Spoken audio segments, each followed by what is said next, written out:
का महत्व और चिकित्सा सूत्र निश्चिति, ऐसा आज का टॉपिक है।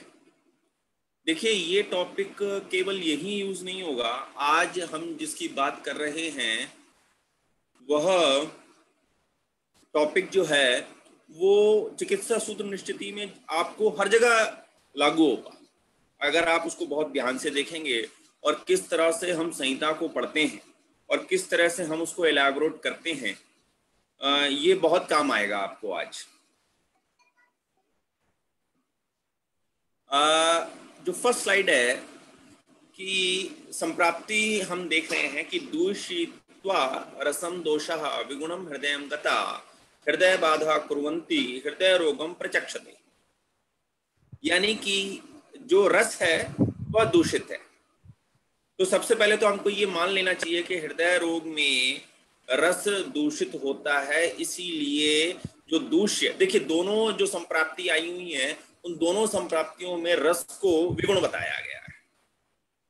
हृदय बाधा कुर्वन्ति हृदयम रोग प्रचक्षते, और दूसरी संप्राप्ति हृतशूल की है।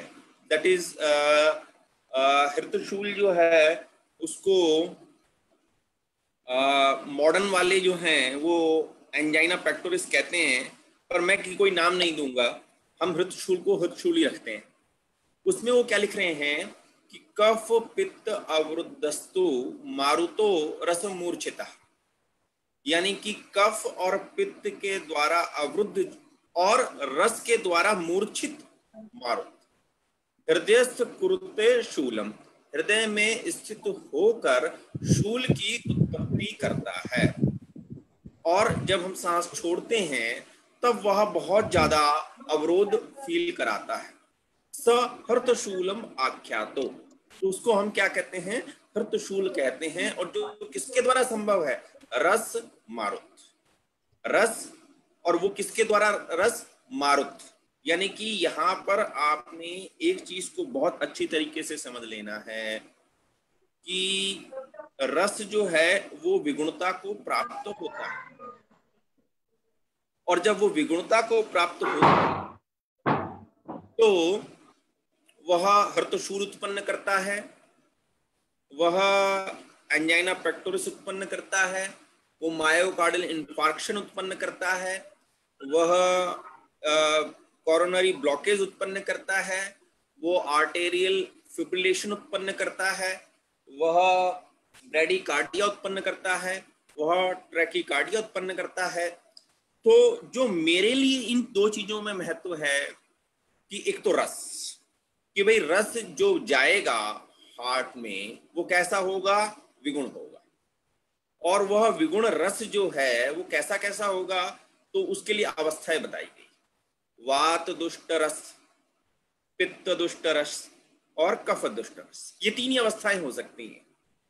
और इन तीन रसों को किस तरीके से हमने देखना है उसको समझना है। सबसे पहले कि जो मैंने भोजन किया वह भोजन कैसा हुआ? विगुणता को प्राप्त हुआ, वह मूर्छित रस था। उसकी मूर्छना किस किस के साथ हुई? वात के साथ हुई, पित्त के साथ हुई या कफ के साथ हुई? तो हमने तीन अवस्थाओं को देख लिया, वात दुष्ट रस, पित्त दुष्ट रस और कफ दुष्ट रस। ठीक है जी। अब डॉक्टर रुपिंदर, आप मुझे वात के गुण बताएंगी? सर वात के गुण? हाँ जी। रूक्ष, लघु, शीत, खर, सूक्ष्म। डॉक्टर नीलम? जी सर। वात के गुण? तत् लघु शीतकर सूक्ष्म चलो अनिला, रूक्ष लघु शीतकर सूक्ष्म चल और विशुद्ध और खर। ठीक है, ठीक है। और देखिए कौन है? डॉक्टर अर्जुन, वात के गुण?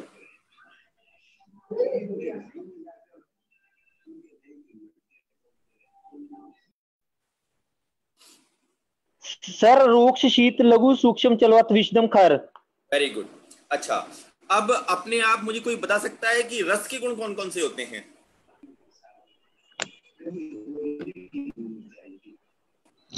यस, रस के गुण सर कफ के जैसे, सर जितने कफ के होते हैं, गुरु कफ शीत वाले जो लघु उत्पन्न स्निग्ध। होंगे वो। देखिए मैं आपसे पूछ रहा हूँ, मुझे ऐसे मत, आप मुझे ये बताइए रस के गुण सर ये होते हैं।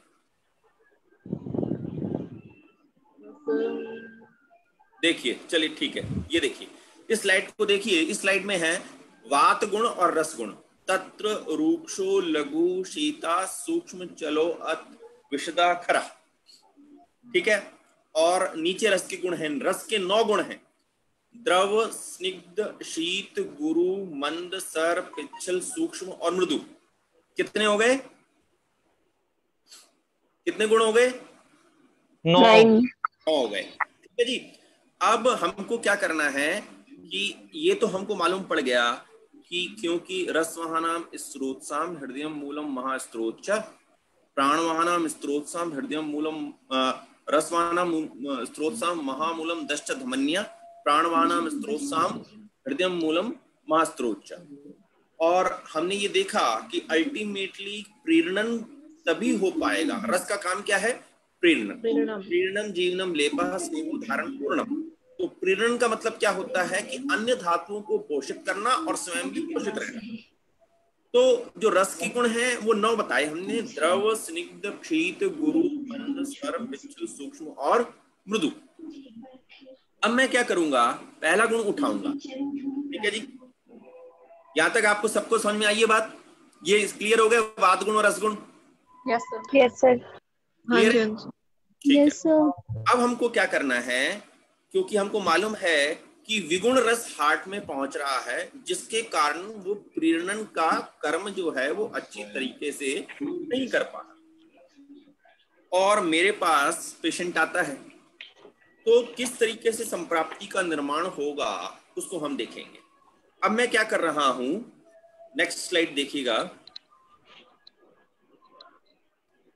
ये गुण द्वंद्व तैयार किया मैंने, रूक्ष का द्रव के साथ समूर्छना, रूक्ष की शीत के साथ समूर्छना, रूक्ष की स्निग्ध के साथ समूर्छना, रूक्ष की गुरु के साथ समूर्छना, रूक्ष की मंद के साथ समूर्छना, रूक्ष की सर के साथ, रूक्ष की पिच्छल के साथ, रूक्ष की सूक्ष्म के साथ और रूक्ष की मृदु के साथ।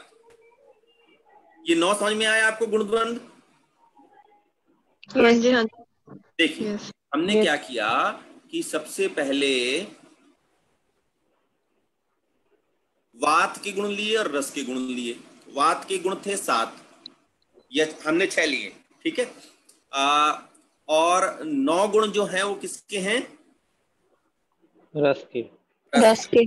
अब हमने एक ही गुण की प्रत्येक रस के साथ समूर्छना देखनी। हमने कहा है ना, विगुण वात दुष्ट रस, यानी वात के द्वारा दुष्ट रस। अब वात के द्वारा दुष्ट रस रूक्ष की 9, तो जो हम ये कॉम्बिनेशन बनाएंगे तो 9 छिंग कितने होते हैं? 45। 9 5 से 45 होते हैं डॉक्टर साहब। 54 होते हैं ना, 54। यानी कि Yes, sir. 54 कंडीशन बनेंगी केवल वात दुष्ट रस की, जो कि रोगों को उत्पन्न करेगी। ये क्लियर है आपको? Yes sir. हम कैसे करेंगे?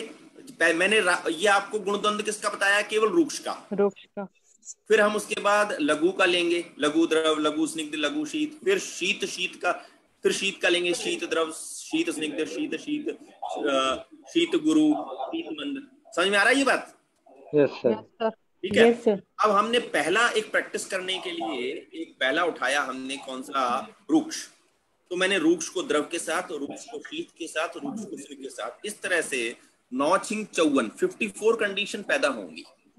इन 54 कंडीशन में से कुछ जो है वो नलिफाई हो जाएगी, जैसे रूक्ष और स्निग्ध एक दूसरे के विरुद्ध हैं, ठीक है। Yes sir. तो रूक्ष और स्निग्ध जो है वो आपस में एक दूसरे को न्यूट्रलाइज कर देंगे, तो जिसके कारण किसी भी व्याधि को उत्पन्न नहीं कर पाएंगे, ठीक है। तो कुछ जो है वो नलिफाई हो जाएंगी और कुछ जो है वो बहुत ज्यादा बलवान कर्म करेंगी, जैसे रूक्ष और सूक्ष्म, रूक्ष और शीत, क्योंकि ये दोनों गुण किस में आते हैं, वात में भी आते हैं। और वात क्योंकि गुण रुक्ष का है, और अगर मैं क्लासिफाई करूं रस के गुण में से, तो जो शीत और सूक्ष्म है किसका गुण है, वात का, वात का। ठीक है जी। और द्रव और सर ये किसका गुण है, पित्त का। और बाकी के 6 गुण, 5 गुण बचते हैं, लेकिन शीत गुण कॉमन है वात में भी और कफ में भी। कफ में। तो अगर मैं रस के गुणों को क्लासिफाई करता हूं तो रस के 2 गुण वात के होते हैं, 2 गुण पित्त के होते हैं, और 5 + 1 कॉमन गुण जो होता है वो कफ का होता है। यहां तक आपको बात क्लियर है? हाँ जी सर। पक्का? Yes sir. Yes sir. ठीक है। तो अब हमने क्या किया, सबसे पहले द्वंद्व का प्रयास करना शुरू किया। रस की रूक्ष प्रधान प्रदोष अवस्था में रूक्ष के शीत और सूक्ष्म गुण, इन गुणों के कर्म बलवान होंगे। क्यों होंगे? क्योंकि शीत और सूक्ष्म इटसेल्फ वात के ही गुण हैं। ये बात क्लियर हो गई आपको? Yes sir. रूक्ष द्रव और रूक्ष सर, ये द्वंद्व रूक्ष गुणात्मक प्रदर्शन करेंगे। अब इसके लिए मुझे कहां जाना होगा, 22वें अध्याय में जाना होगा। 22वें अध्याय में 6 कर्म लिखे हुए हैं कि वो ये कहते हैं कि भाई आप चिकित्सा 2 ही तरीके से कर सकते हो, कि आप या तो अपतर्पण कर सकते हो या संतर्पण कर सकते हो। अपतर्पण के अंतर्गत उन्होंने 3 उपक्रम लिखे। वो 3 उपक्रम थे कौन कौन से, रूक्षण, स्वेदन और लंघन। रूक्षण, लंघन और स्वेदन, यही है ना 3? Yes sir. ठीक है। अब ये तीन अपतर्पण गुण करते हैं, और उसमें से रूक्ष द्रव और रूक्ष सर, जो रूक्ष सर है वह लंघन क्रम को दिखाता है। और अगर आप इसको बहुत ध्यान से देखेंगे तो जो रूक्षण क्रम है वह भी जो है रुक्षात्मक गुण को प्रदर्शित करेगा। कैसे? द्रव जैसे ही रूक्षता आएगी वैसे ही द्रव जो है वो कैसा हो जाएगा, शिथिल हो जाएगा, ठीक है ना। रूक्षता कैसे आएगी, जब द्रव जो है वो कम हो गया। तो ये अगर किसी में द्रव कम है तो उसको हम क्या कहेंगे कि आप सूख रहे हो, आप ड्राई हो रहे हो। तो रूक्ष द्रव और रूक्ष सर ये रूक्ष गुणात्मक प्रदर्शन करेंगे। रूक्ष गुरु ये विशिष्ट लक्षण का निर्माण करेंगे, और स्निग्ध, पिच्छिल और मृदु गुण ये क्षीण क्रम दिखाएंगे, क्योंकि ये रूक्ष के विपरीत है। कैसे हैं? रूक्ष के विपरीत है। रूक्ष का स्निग्ध के साथ पिच्छिल गुण और मृदु गुण, ये तीनों गुण जो हैं वो क्षीण क्रम दिखा पाएंगे, क्योंकि इनकी जो कंपैटिबिलिटी है रूक्ष गुण के साथ वह कम है। यहां तक आपको बात समझ में आ गई? Yes sir. सर वो ये रूक्ष द्रव और संतर्पण अपतर्पण वाला समझा दो। देखिए चिकित्सा 2 प्रकार से होती है, चाहे हम कुछ भी कर लें, या तो मैं संतर्पण करूंगा या अपतर्पण करूंगा। तो उन संतर्पण और अपतर्पण के लिए 6 उपक्रम हैं, उनमें से 3 अपतर्पण करते हैं और 3 संतर्पण करते हैं। जो 3 अपतर्पण करते हैं वो कौन कौन से हैं? लंघन, रूक्षण और स्वेदन। जो संतर्पण करते हैं वो कौन कौन से हैं? स्नेहन, स्तंभन और व्रंगन। ठीक है जी।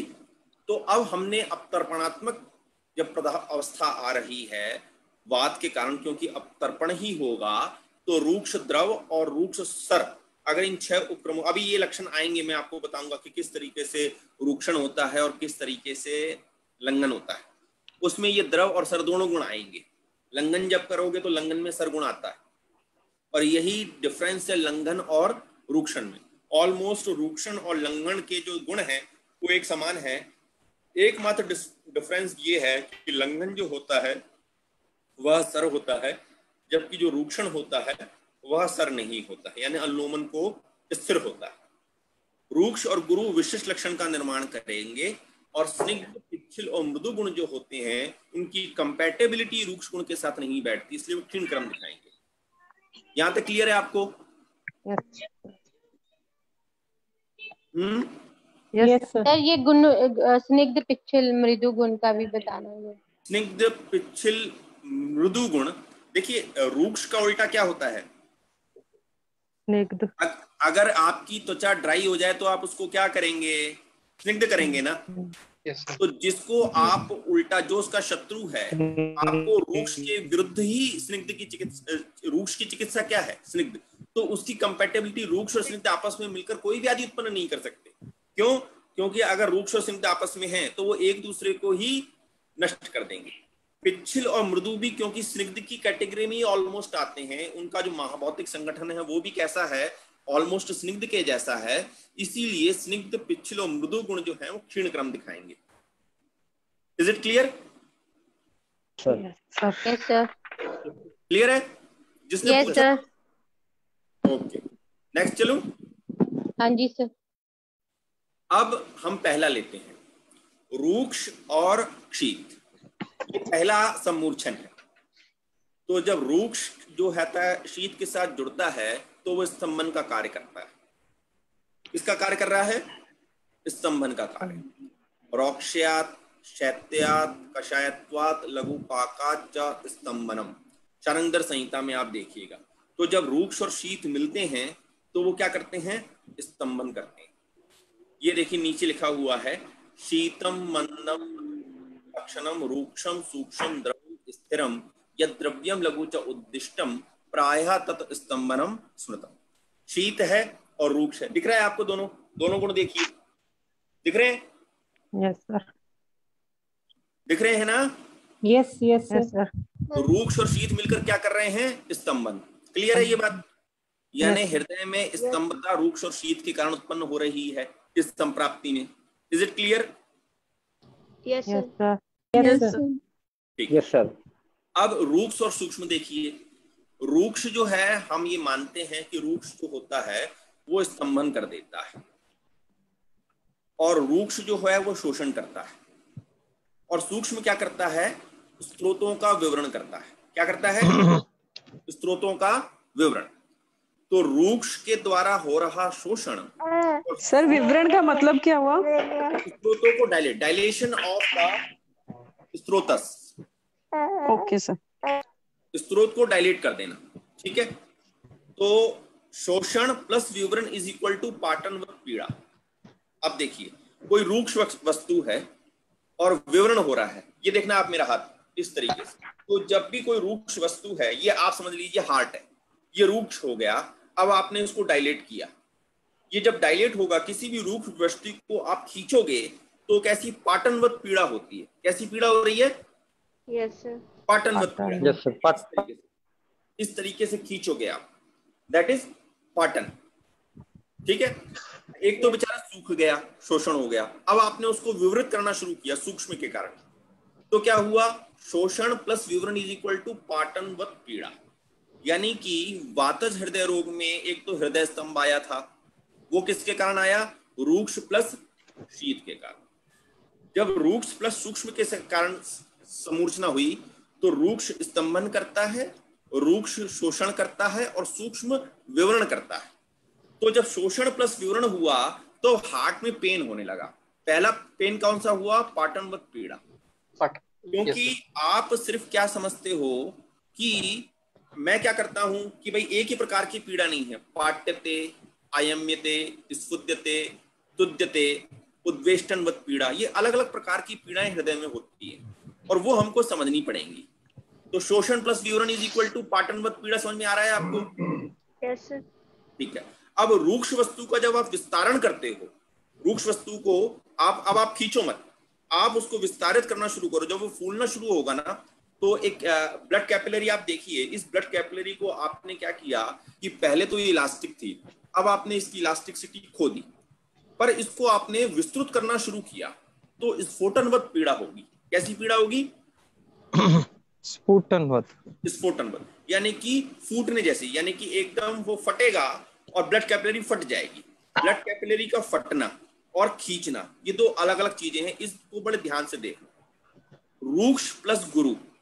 रूक्ष प्लस विस्तारण को हम लोग डायलेशन के हिसाब से समझे। हाँ जी, ओके सर। ठीक है। रूक्ष प्लस गुरु। अब यहाँ पर उद्वेष्टनवत पीड़ा होगी। उद्वेष्टन माने कि किसी ने मरोड़ दिया हो, किसी ने आपके ऊपर कुछ रख दिया हो।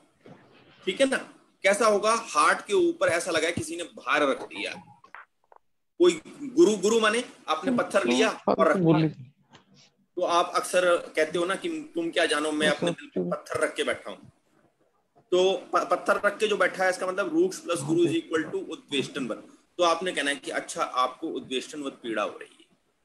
कैसी पीड़ा हो रही है? उद्वेष्टनवत पीड़ा। तो बहुत से लोगों को उद्वेष्टनवत पीड़ा होती है, हुई भी होगी। Yes sir. ये कौन कह रहा है? Yes sir. अच्छी बात है।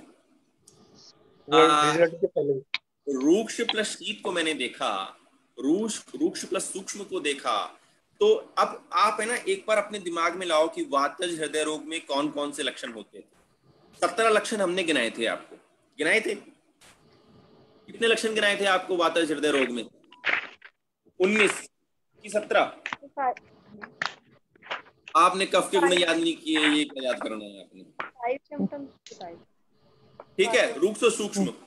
अब क्या होता है, एक तो स्तंभ होता है और वातज हृदय रोग में वो हमको दिख गया। विभिन्न प्रकार की पीड़ाएं होती हैं, वो मुझको दिख गई। अब देखिए, रूक्ष प्लस द्रव के साथ समूचना। अच्छा, यहां से पहले तक जो 9 स्लाइड लिखी है ये क्लियर है आपको? Yes sir. किसी को कोई सवाल? जी सर। अब तो नहीं सर। अभी नहीं, ठीक है। अब रूक्ष प्लस द्रव का जब कॉम्बिनेशन आया तो द्रवत्व का क्षय हो गया। लिक्विड जो है वो कैसा होने लगा, सॉलिडिफाई होने लगा। क्लियर है ये बात? अब द्रव का गुण क्या है? फैलना। अब जो फैलनिंग, जो यानी कि जो रस है उसकी व्याप्तिशीलता कम हो जाएगी, क्योंकि उसका लिक्विफाई जो लिक्विड गुण था वो चला गया। क्षीण व्याप्तिशीलता। और जब आपके अंदर क्या होने लगेगा कि द्रव की कमी होने लगेगी, तब शब्द असहिष्णुता आ जाएगी। कैसे आ जाएगी? घटते सहते शब्दम न उच्च द्रव शूल्यते हृदयम ताम्यति स्वल्प चेष्टस्य अपि रसक्षय। ये रसक्षय का लक्षण है। यानी कि जैसे ही द्रव कम हुआ, यानी कि द्रव गुण कम होने से रक्त क्षय के लक्षण आने लगे, द्रवत्व का क्षय हो गया, उस द्रव की व्याप्तिशीलता कम हो गई और आपको क्या होने लगा? शब्द असहिष्णुता आ गई। कोई भी शोर ना करे, जरा सा कोई चिल्लाता है, जरा सा कोई कुछ कहता है, आपको दिक्कत होगी। कट्टते सहते शब्दम ना उच्च द्रवती शूल्यते हृदयम ताम्यते। जरा सा भी काम करते हैं तो हृदय कैसे लगने का लगता है? कांपने लग जाता है। तो रूक्ष जो है वो बल का ह्रास करता है, और द्रव भी मेरा क्षीण हो गया, जो क्या कर रहा है? बल को ह्रास कर रहा है, जिसने अकाट्य उत्कट दौर्बल्य को उत्पन्न किया। रूक्ष प्लस द्रव क्या उत्पन्न कर रहा है? दौर्बल्यता उत्पन्न कर रहा है। आप लोग जाओ यहाँ से। ठीक है जी, क्लियर है आपको? Yes sir. वृद्ध रूक्षत्व। अब रूक्ष, अब हमने क्या किया? वृद्ध रूक्षत्व, क्षीण द्रवत्व, इसकी हमने वो बनाई संप्राप्ति। तो क्या बना? हृत शोष। हृत का शोष हो गया। ये भी एक लक्षण है वो जो किस में आता है? वातज हृदय रोग में आता है। वातज हृदय रोग में स्तंभ आता है, वातज हृदय रोग में पाटनवत पीड़ा आती है, वातज हृदय रोग में उद्वेष्टनवत पीड़ा आती है, वातज हृदय रोग में कौन सी पीड़ा आती है? स्फोटन आता है सर। स्फोटनवत पीड़ा आती है। विभिन्न प्रकार की पीड़ाएं हो गई, स्तंभ हो गया और हृतशोष हो गया, शब्द असहिष्णुता हो गई। यहाँ तक क्लियर है आपको? सर क्षीण व्यापतिशीलता सर दोबारा से बताना एक बार। क्षीण व्याप्तिशीलता यानी कि रस गुण क्या करता है? फैलता है ना। रस प्रसरणशील है। आप किसी भी लिक्विड को रखो तो वो कैसा हो जाएगा? फैल जाएगा। ठीक है। रस का काम क्या है? फैलना। रसति अहर हर गच्छति, जो लगातार गति करता रहे वह रस है। क्यों रस? अब वो किसके कारण का? क्योंकि वो द्रव है। द्रव लिक्विड जो होता है वो फैलता है, उसकी वो क्या होता है कि फैल जाता है। आप रखो उसको, अब चादर पे रख दो, फैला दो, तो पूरी जगह एक तरफ फैल जाएगा। ऐसा नहीं कि वो एक जगह इकट्ठा होकर रह गया। तो समझ में आ गई आपको व्याप्तिशीलता? हाँ जी सर। ठीक। तो मैंने संप्राप्ति क्या बनाई, रूक्ष की वृद्धि कर दी और द्रव को क्षीण कर दिया, तो हृत शोष की संप्राप्ति बनेगी। ये क्लियर है आपको? Yes sir. Yes sir. Okay. रूक्ष सर अनुलोमन प्रोक्ता। अब मैंने आपको पहले बता दिया कि रूक्ष क्या करता है, स्तंभन करता है। सर क्या करता है, अनुलोमन करता है। यानी कि किसी भी द्रव को आगे बढ़ाना है तो सर गुण की आवश्यकता है, पर यहाँ पर रूक्ष क्या कर रहा है, स्तंभन कर रहा है। तो अब क्या हो रहा है, तोद भेद वेदना निर्मथनवत पीड़ा होगी। कैसे होगी कि एक आदमी क्या कर रहा है, स्तंभन कर रहा है, और एक आदमी क्या कर रहा है, अनुलोमन कर रहा है। तो खींचा खाची हो रही है। वो कह रहा है मुझे जाने दो, वो रोक रहा है आपको। तो हार्ट में क्या हो जाता है, तोदवत पेन, प्रिकलिंग पेन होने लग जाती है। ऐसा लगता है जैसे कोई दही की मथनी रगड़ता है ना, इस प्रकार की पीड़ा होने लग जाती है। इसलिए क्योंकि वन इज स्टॉपिंग, एक जो है वो तो रोक रहा है और एक कह रहा है कि आगे चलो। तो जो रस्सम कशी है, जो खींचा खाची है, वह क्या उत्पन्न कर रही है हार्ट में, तोद भेद वेदना और निर्मथनवत पीड़ा। निर्मथन माने कि जैसे दही मथनी से आप रगड़ते हो, उसी तरीके से हार्ट को मसला जाता है। और अगर आप देखोगे कि रूक्ष और सरगुण जो है ना, वो स्वेदन का एक महत्वपूर्ण कर्म है। यानी अगर स्वेदन कर्म देखोगे तो स्वेदन के जो गुण है उसमें रूक्षता भी है और सरता भी और गुरु भी। यह काम जो है, यानी कि जिस व्यक्ति को प्रस्पिरेशन हो जाए तो उसको एंजाइना होने के लक्षण जो हैं वो पूर्ण रूप से व्यक्त हो जाते हैं। यहां तक क्लियर है आपको? Yes sir. आगे चलूं, स्वेद ये 6 क्रम देखोगे ना तो आपको बहुत ज्यादा समझ में आ जाएगा। आगे चल, यहां तक मैं समझ रहा हूं, नहीं समझ में आया हो तो आगे चलता हूं, नहीं तो इसी को समझाता हूं। क्लियर है ये? Yes sir. Yes sir. ये 2 ही लोग बोल रहे हैं, और बाकी लोग सो गए क्या? Yes sir. ठीक है। Yes sir. क्लियर है सर, क्लियर है। क्लियर है, क्लियर है, ठीक है जी। अब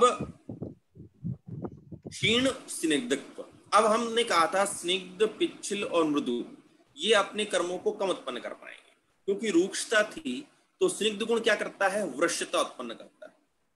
वृश्य का मतलब क्या होता है, आनंद और उत्साह देने वाला।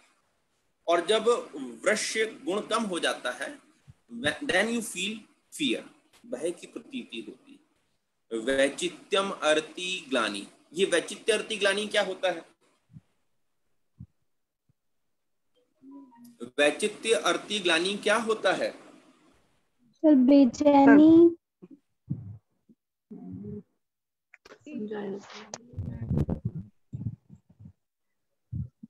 सर बेचैनी में मन नहीं लगना। अगर कोई मुझे बता दे, आज ये बता देगा ना कि वैचित्य अर्ति ग्लानि यहाँ आया हुआ है सर, तीनों इकट्ठे। ग्लानि तो दुखी सर, सो कह सकते हैं ग्लानि को। मैं ये कह रहा हूं वैचित्य अर्ति ग्लानि ये किस व्याधि में आया हुआ है, मुझे बता। सर ज्वर में। सर पांडु में। नहीं सर ज्वर में। Yes yes yes sir, who is telling that? कौन बोल रहा है ये? सर ज्वर में। हाँ जी, अरे नाम बोलो भाई अपना। ज्वर वाला नाम बोल दो। अमन हो sir. Sir Payal. Sir Aman है। सर अमन और पायल, डॉक्टर पायल। हाँ, doctor Aman and Payal, very good. वैचित्यम अर्ति ग्लानि मन संताप लक्षणम। जो इंद्रियों में संताप होता है वो 3 तरीके से ही प्रकट होता है, वैचित्य से, अर्ति से और ग्लानि से। ये ज्वर में बताया हुआ है। यानी कि ज्वर भी हो जाता है, और कैसा ज्वर हो जाता है, मानसिक ज्वर हो जाता है। भय की प्रतीति होती है, रोगी डरता है, दीनता दिखाता है। वैचित्यम अर्ति ग्लानि ये सब लक्षण जो है वो वातज हृदय रोग के लक्षण।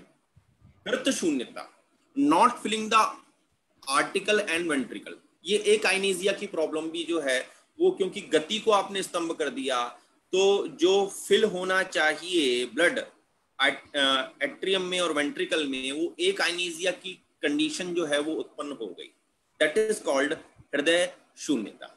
और इंद्रियां जो हैं रस क्षीणता के कारण अपने विषयों को सही तरीके से ग्रहण नहीं कर पाती, यह भी हृदय शून्यता को प्रकट करता है। ठीक है ना। क्षीण द्रवत्व, स्निग्धत्व और वृद्ध रूक्षत्व तीव्र बल का नाश करता है। यहां तक क्लियर है आपको? Yes sir. Yes sir. हाँ जी। इतने दुखी मत करो यार, उत्साह रखो अपना। Yes sir. क्षीण पिच्छलत्व, पिच्छल के गुण क्या है? पिच्छलो जीवनो बल्यः संघातः श्लेष्म गुरु। अल्प श्रम से ही दौर्बल्य हो गया, सांस फूलने लगी और हार्ट रेट बढ़ गई। तो स्निग्ध द्रव पिच्छल गुण क्षय और रूक्षत्व वृद्धि आत्यांतिक बल का नाश करता है।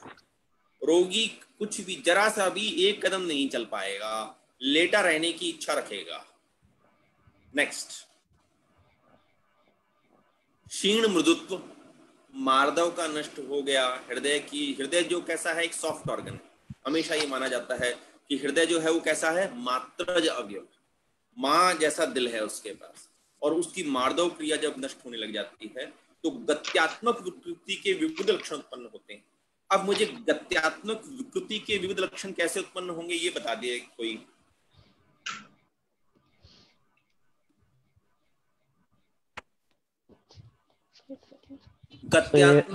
Arrhythmia, bradycardia type. Very good. कौन कह रहा है ये? सभी कह रहे हैं सर। और दूसरा एक और कौन था? कंवल जी, वाह जी वाह। तो गत्यात्मक हो गए ब्रैडीकार्डिया और ट्रैकीकार्डिया। क्योंकि क्या होता है, वातज हृदय रोग में गत्यात्मक विकृति दिखाई देगी, क्योंकि हम पहले ही कह चुके हैं कि वात किसको दिखाता है? क्रियात्मकता को, गति को दिखाता है। और गति विकृत होने लगी, एक गत्यात्मक होने लगी, यानी कि एक तो कैसी होने लगी, ब्रैडीकार्डिया। ब्रैडीकार्डिया किसके अंतर्गत आएगा? ये दो प्रकार की विकृति आ गई, ब्रैडीकार्डिया और tachycardia. Tachycardia comes under the हृदय द्रव और bradycardia is comes under the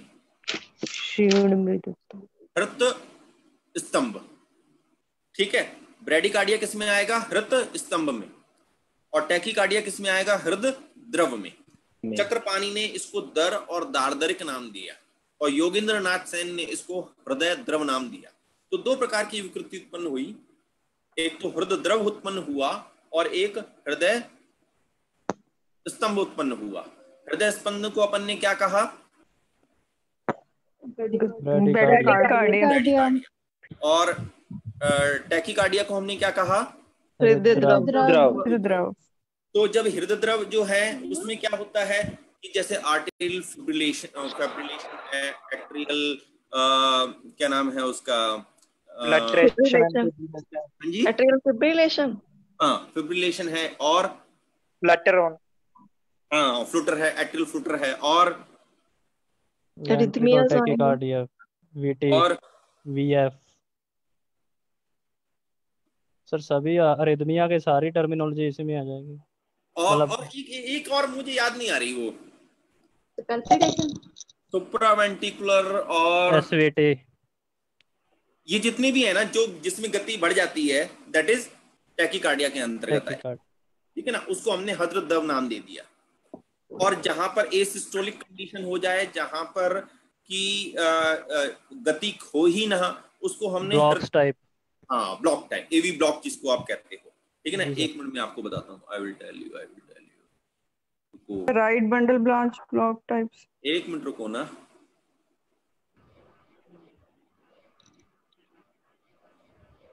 yes, sinus tachycardia, atrial flutter, AV node reentrant tachycardia, accessory pathway mediated tachycardia, atrial tachycardia, multifocal tachycardia, junctional tachycardia, ventricular tachycardia, ये सारे के सारे किसके अंतर्गत आ गए?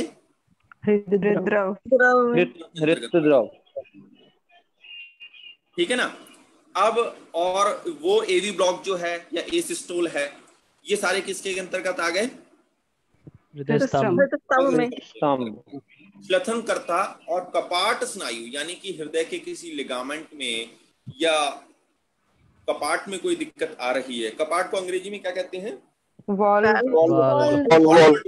आ रही है, that also comes under into the वातज हृदय रोग, संकोच प्रधान विकृति निर्माण होने लगे, क्योंकि स्नायु जो है वो शिथिल हो गया, जिसके कारण हृदय को संकुचित होने में दिक्कत हो रही है ना, और हृदय स्तब्ध हृदयत्व की उत्पत्ति हो गई। ये सारे कैसे, अगर आप देखोगे तो 17 और 19 द्रव्य जो है वो आपस में मिल गए।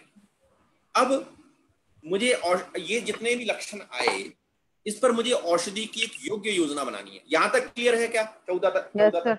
Yes sir, yes. ठीक है जी। अब मैं औषधि की योग्य योजना बना रहा हूँ।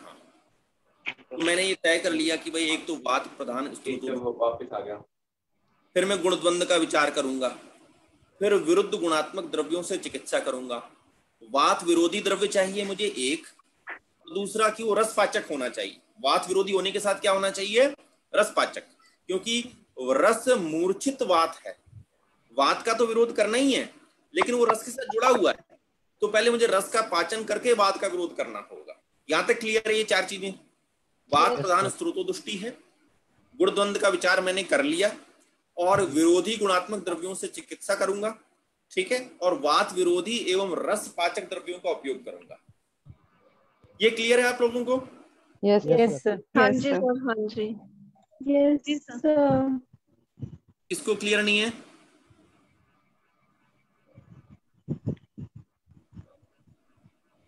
जल्दी बोलिए क्या क्लियर नहीं है, फिर हम। सर क्लियर है। क्लियर है? Yes yes sir. अब देखिए, अगर आप भाव प्रकाश निघंटू पढ़ेंगे ना, तो वहां पर आपको 72 हृदय द्रव्य मिलेंगे। कितने हृदय द्रव्य मिलेंगे? 72। 72। इस 72 में से 29 जो है वो वातक शामक है।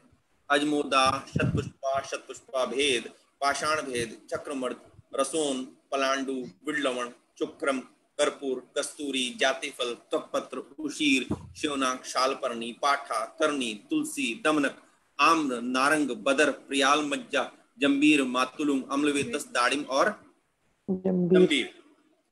अच्छा, चक्रमर्द पायल,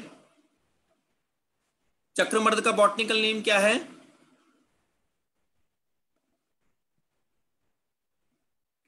पायल भाग गई।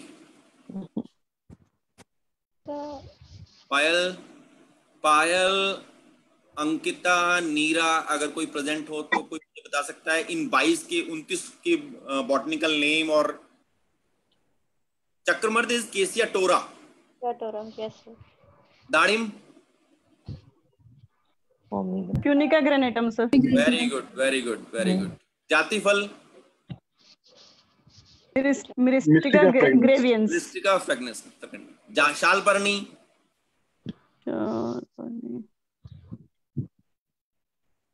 डेस्मोडिया जाइजेंटिकम। उशीर,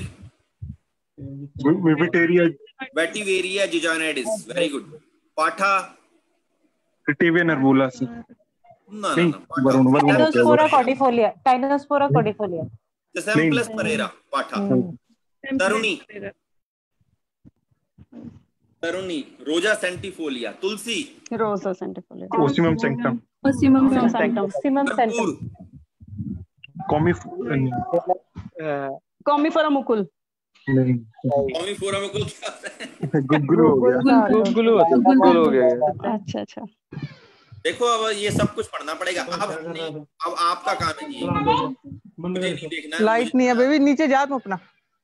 29 जो द्रव्य जल्दी जा, दैट इज वातक शामक। नीचे जा, नीचे लाइट और नहीं ऊपर। अब इसमें से मैंने क्या किया, 72 हृदय द्रव्य थे। आपकी आवाज नहीं आ रही है। हेलो। 72 हृदय द्रव्य में से 29 जो थे वो वात शामक निकाले। अब मैंने क्योंकि एक प्रतिज्ञा ये की थी कि वातक शामक के साथ रसपाचक का प्रयोग करूंगा, तो क्या हुआ, रसपाचक द्रव्य 11 निकले इस 29 में से। अजमोदा, शतपुष्पा, मिश्रेया, चक्रमर्द, शालपर्णी, पाठा, तुलसी, नारंग, प्रियाल मज्जा, दाड़िम और जंबीर। ये 11 कैसे थे? रसपाचक द्रव्य थे। हिमानी आज तुम प्रेजेंट थी क्या? हिमानी जी सर पहले नेटवर्क इशू था, मैं बाद में आई हूँ लेक्चर में। कितनी बाद में आई हो? सर 25 मिनट्स के बाद आई हूँ। 13 स्लाइड पे सर आई हूँ मैं। फिर तो तुम्हें क्या समझ में आएगा आज? अजमोदा, अब रस पाचक द्रव्य हमने 11 ले लिए। सर मैं दोबारा, अब इनमें से देखिए 72 हमारे पास क्या थे? हृदय द्रव्य। उनमें से 29 क्या थे? वातक शामक थे। उस 29 में से भी 11 ऐसे थे जो वातक शामक प्लस रसपाचक थे। ठीक है जी। अब मैं क्या करूंगा कि ये मेरे पास पूरी पिक्चर आ गई।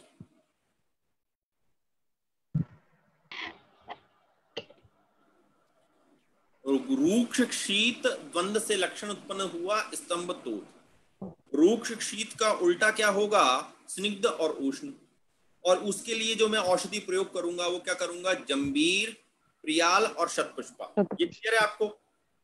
Yes sir. जी सर। ठीक है सर। ठीक है जी, एक मिनट, ये थोड़ा सा है ना, इसको मुझे ठीक है।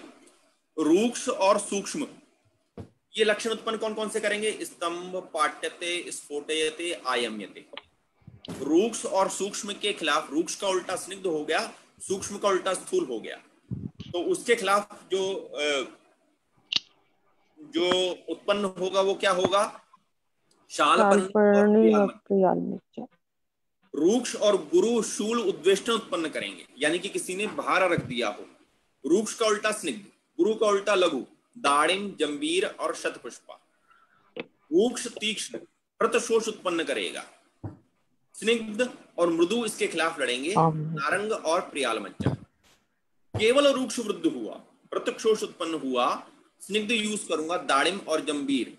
द्रव क्षीणता थी, दौर्बल्य, द्रव को दूंगा मातुलुंग जिसमें रस ज्यादा है, मातुलुंग और नारंग।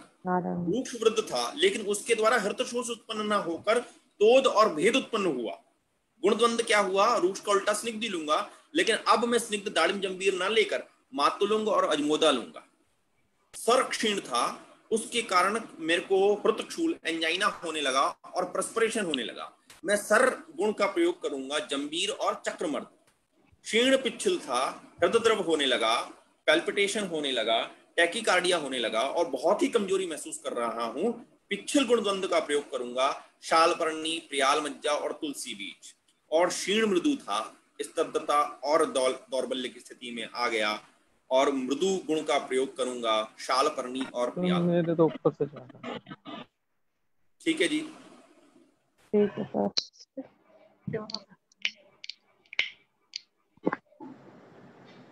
ये आज मैंने आपको एक अभ्यास बताया है कि किस तरीके से हम, देखिए कितना कठिन काम है। 54 तो केवल आपको किसके करने हैं? वात के सर। वात के, और फिर आपको पित्त के और फिर कफ के, इन सब के बनाकर और फिर आपने चिकित्सा निश्चित करनी है। यहाँ तक आपको क्लियर अगर हो तो मुझे बताइए। सर ये दो जगह हरित शोष आ गया, एक में ये सर पीछे वाली स्लाइड करना सर, एक में रूक्ष तीक्ष्ण के कारण आ गया, एक में अकेले रूक्ष के कारण। सर ये कैसे हम करेंगे डिफरेंशिएट? देखिए डॉक्टर साहब, पता है कि रूक्ष की अपनी क्वालिटी है। कभी रूक्ष जो है वो तोद, और आपने ऐसे द्रव्य का उत्पन्न ऐसा लिया क्योंकि रूक्ष भी जो है वो अलग तरीके की ड्राइनेस दिखाता है, जैसे मुख शोष हो गया, त्वक शोष हो गया, जिह्वा शोष हो गया, हृदय शोष हो गया। तो जो रूक्षता के कारण आपको वेदना होने लगी या अपोक्षण हो गया, लिक्विड को सोख लिया उस रूक्ष ने, या उस रूक्ष ने केवल पेन उत्पन्न किया, ये भी संप्राप्ति, इसलिए उसको अलग अलग रखा है।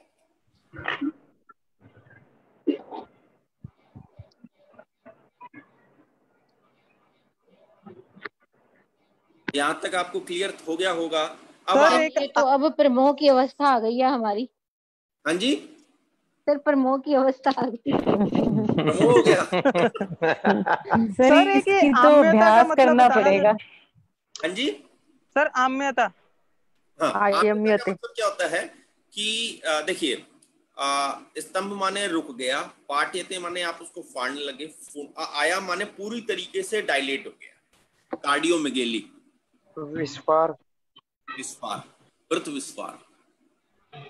ठीक है जी। देखिए ये एक तरीका मैंने आपको गाइडलाइन दी है, इस तरीके से आपने 9 छिंग 54 और पित्त के भी जो बनेंगे, पित्त के जो 7 गुण हैं उनका रस के साथ और कफ के साथ, और फिर निकालना है आपने 72 हरित द्रव्यों में से कौन कौन से पित्तज हैं, उन पित्तज में से कौन से रसपाचक हैं, ऐसे ही कौन से कफग्न हृदय द्रव्य हैं और उनमें से कौन से कफग्न रसपाचक द्रव्य हैं। इस प्रकार से आप अच्छे चिकित्सक बन जाओगे और मात्र दाड़िम, जंबीर, मातुलंग, अजमोदा, शालपर्णी एक औषध देकर हार्ट डिसीज को ठीक करने के लायक बनोगे, ऐसी मेरी आशा है। Thank you sir. Thank you बोली जा रहा। नहीं सर, आपने कहा कि इतने कम द्रव्यों से आप ट्रीट कर सकेंगे, उसके लिए थैंक यू सर। लेकिन अपने को ना निकालना पड़ेगा ये, तो रट्टे मारने पड़ेंगे।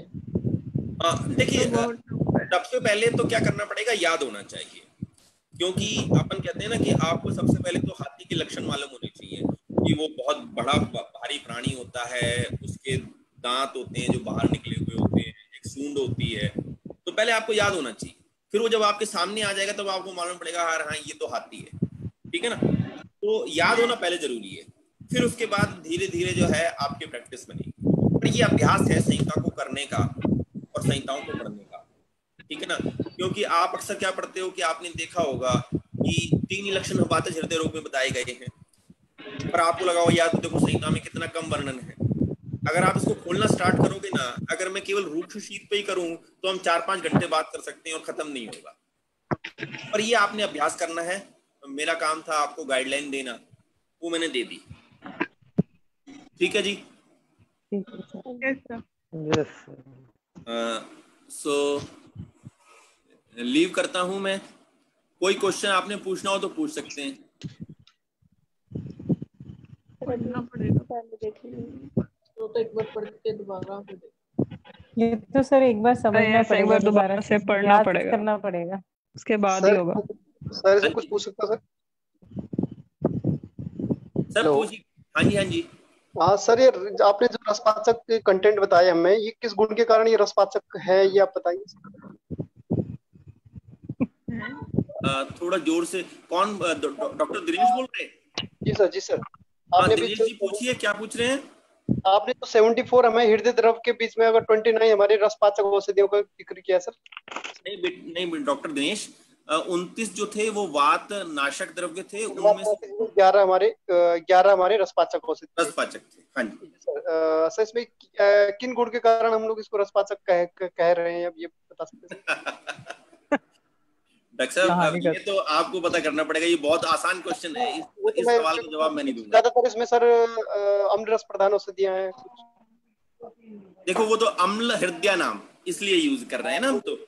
अब रस पाचन जो है ये तो बड़ा, मतलब ये थोड़ा अन्याय हो जाएगा कि अगर आप ये भी कहोगे भाई ये, अब मैंने आपको बता दिया सारा निकाल कर, 72 हृदय द्रव्य बता दिए, 29 वात नाशन भी बता दिए और 11 रसपाचक बता दिए निकाल के। अब रसपाचन की क्या क्वालिटी होनी चाहिए? देखिए पाचन कौन कर पाएगा? उष्ण और तीक्ष्ण द्रव्य सर। पाचन कौन कर पाएगा सर? उष्ण और तीक्ष्ण द्रव्य। आप उसको अगर जाके देखेंगे ना रसपाचक द्रव्यों में, तो इनमें जो है, इन पाचन द्रव्यों में रस को पाचन यानी कि रस को वही पाचन कर पाएगा जिनमें उसके विपरीत गुण द्रव्यों की उपस्थिति थी, ठीक है ना। अम्ल हृदय द्रव्य, तो अम्ल जो है वो तो कैसे हैं? हृदय द्रव्य, पर उस रस को पाचन करने की क्षमता के लिए तो अब आप क्या करना कि आप उठा के देखना, जंबीर के कॉम्बिनेशन को उठा के देखना, प्रियाल के कॉम्बिनेशन को उठा के देखना, और फिर चरक उठा के देखना त्रिमर्मी अध्याय। उस त्रिमर्मी अध्याय में हृदयगत वात में अंशुमति द्वय कहा हुआ है, शालपर्णी और कृष्णपर्णी का सिद्ध दुग्ध देने को कहा गया है हृदयगत वात, ठीक है। और कोई सवाल? दिनेश जी निकाल लेंगे कि नहीं निकाल लेंगे रसपाचक? Yes sir. ठीक है, ओके। क्योंकि सर इसमें अम्ल द्रव्य थे, इसलिए मैं ये जानना चाह रहा था, क्योंकि अम्ल को पहले ही अष्टांग हृदय में हृदय बताएगा, तो इस पे पूछा था सर क्वेश्चन में। अम्ल हृदय नाम, इस पर भी हम एक लेक्चर लेंगे अम्ल हृदय नाम करके। Yes sir, yes sir. और कोई सवाल? नहीं सर। अब देखिए हमको क्या करना होगा कि इसको थोड़ा सा और प्रैक्टिकल करना होगा। हम क्या करेंगे कि सबसे पहले तो हम एक हाइपरटेंशन के पेशेंट लेंगे, ठीक है, आप सब भी लेना। और वो जो हाइपरटेंशन की गोली खा रहे हैं, आप अपनी ड्रग शुरू कीजिए साइमल्टेनियसली। सबसे पहले तो एक प्रोटोकॉल बनाइए, उस प्रोटोकॉल के तहत उसको देखना शुरू कीजिए कि उसमें उसको चक्कर आते हैं, उसका बीपी कितना रहता है, फिर उसको ड्रग देना शुरू कीजिए। और फिर ये देखिए कि उसमें कितना अंतर आता है जो हमारा प्रोटोकॉल है उसके लिए। एक बार हम बीपी कल दोबारा दोहराएंगे और फिर एक प्रोटोकॉल तय करेंगे, और फिर हम 1, 2 महीने, 3 महीने में ये देखेंगे कि हमने 3 महीने में बीपी के इतने पेशेंट देखे, कितनों की हमने दवाई छुड़ा दी या कितनों की हम कुछ नहीं कर पाए। ये केवल थ्योरेटिकल था। ठीक है जी? ठीक है सर। जी सर। ठीक है ना? जी सर। आप में से कईयों ने छुड़ाई होगी, अच्छे वैद्य हैं मुझे मालूम है, लेकिन फिर भी। अच्छा, एक सवाल मैं आपसे और पूछना चाहता हूं, मेरे को एक सवाल पूछना है आप सबसे। Can I? Yes sir. अच्छा, मेरी है ना सिस्टर है, मतलब मेरे मौसा जी, आपको मेरी कजन है, उन मौसा जी हैं मेरे, वो 76 ईयर के हैं, उनको पैरालिसिस का अटैक आया। तो अब वो दिल्ली में भर्ती हैं और वो क्या करते हैं कि उनको है ना कई डॉक्टर्स देख रहे हैं।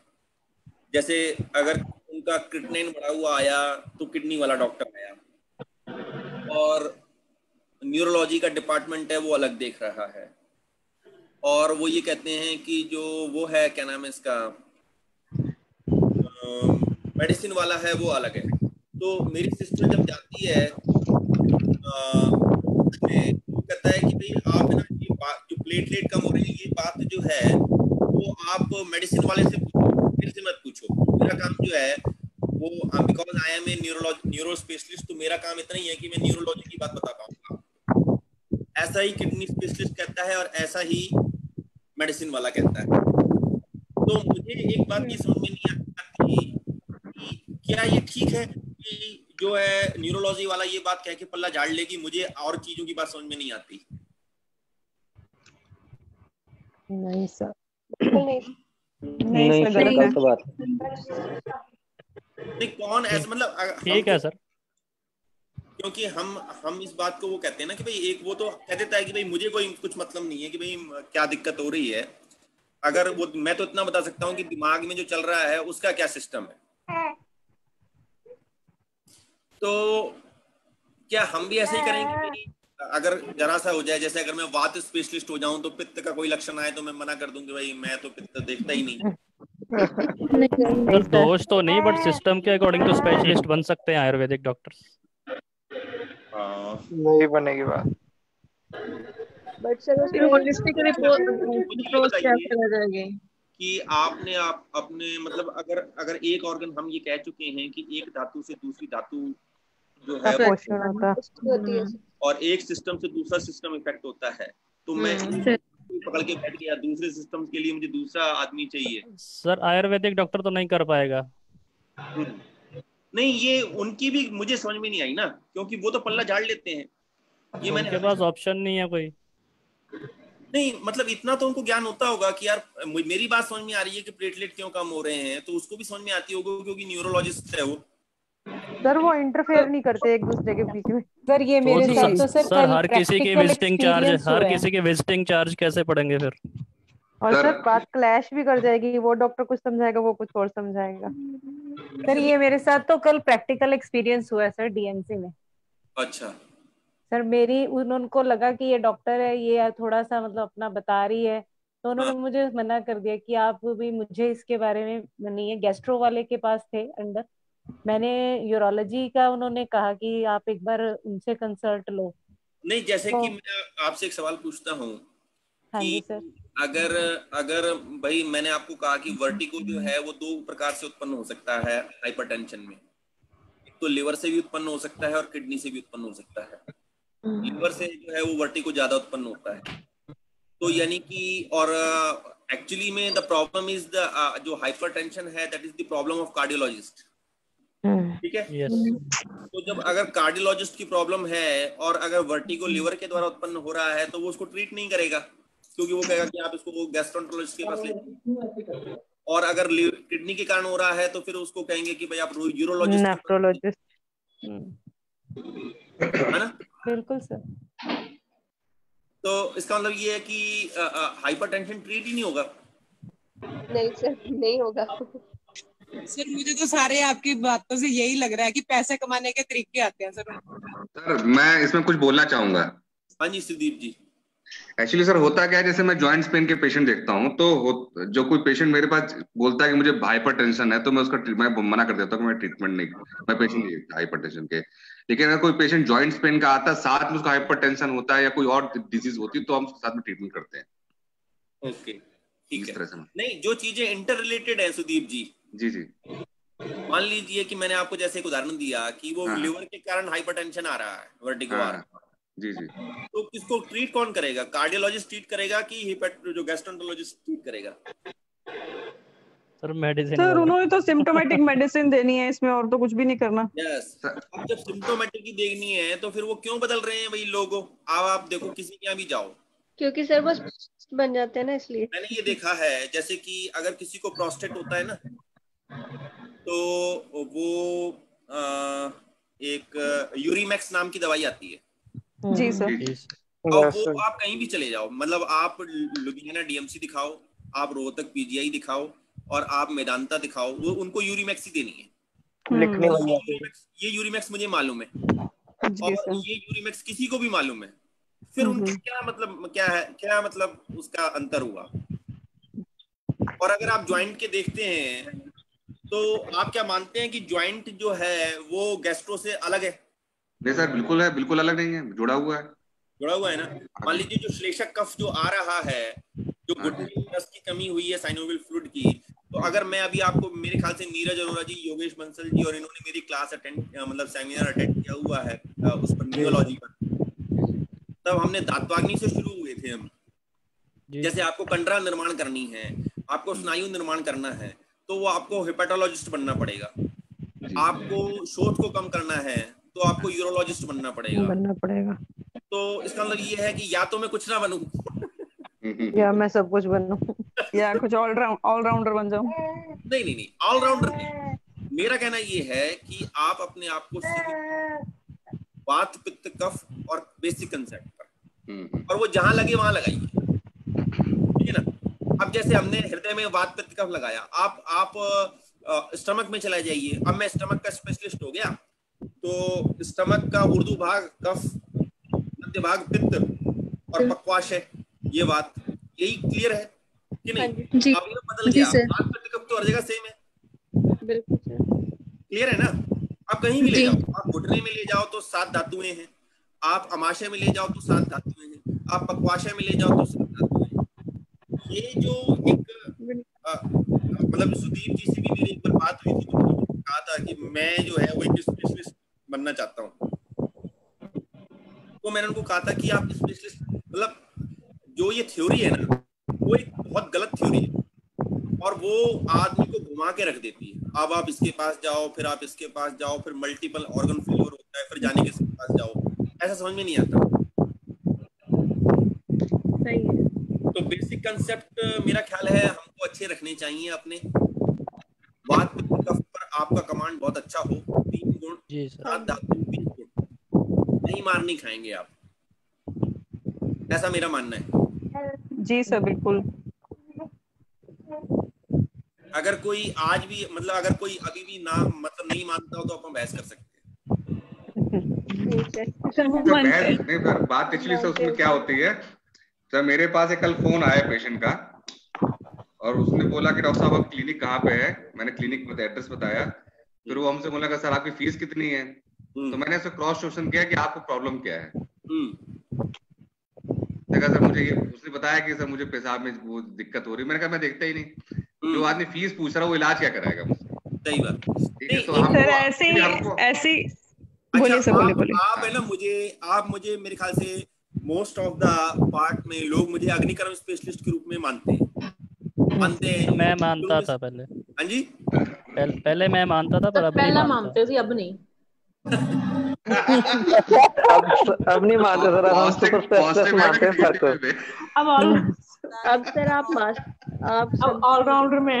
नहीं, पर पता क्या है, आपको या हमको स्पेशलिस्ट क्या करना पड़ेगा, क्योंकि ना फिर लोग मुझे अग्निकर्म के ऊपर ही बोलने के लिए बोलते हैं कि आप अग्निकर्म के बारे में बोलो। सर एक्चुअली आपकी सारी वीडियोस अग्निकर्म और रक्त मोक्षण की रहती थी फेसबुक पे, इसलिए वो धारणा बन गई थी। हाँ जी, उस धारणा को तोड़ना बड़ा मुश्किल होता है, बहुत मुश्किल काम है। मतलब आज भी लोग मुझे ना वो मतलब अब अगर मैं वमन की बात करूँ तो कोई सुनेगा ही नहीं, क्योंकि वो कहेगा यार ये तो अग्निकर्म करता है।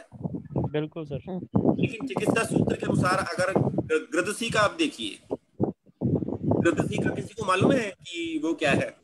सियाटिका का गृदसी का सियाटिका चिकित्सा सूत्र वात का फर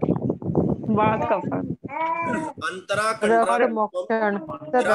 अग्निकर्म च, यानी कि चरक क्या कहते हैं कि अंतरा और कंडरा गुल्फ में एक तो आप रक्त मोक्षण कीजिए, फिर बस्ती कीजिए और फिर अग्निकर्म कीजिए। तो यानी कि मुझे रक्त मोक्षण भी आना चाहिए, मुझे बस्ती देना भी आना चाहिए और मुझे अग्निकर्म भी करना आना चाहिए, और वो एक क्रम के अनुसार है। गृदसी में एक आपको क्रम अपनाना पड़ेगा, सबसे पहले रक्त मोक्षण, फिर बस्ती और अंत में अग्निकर्म।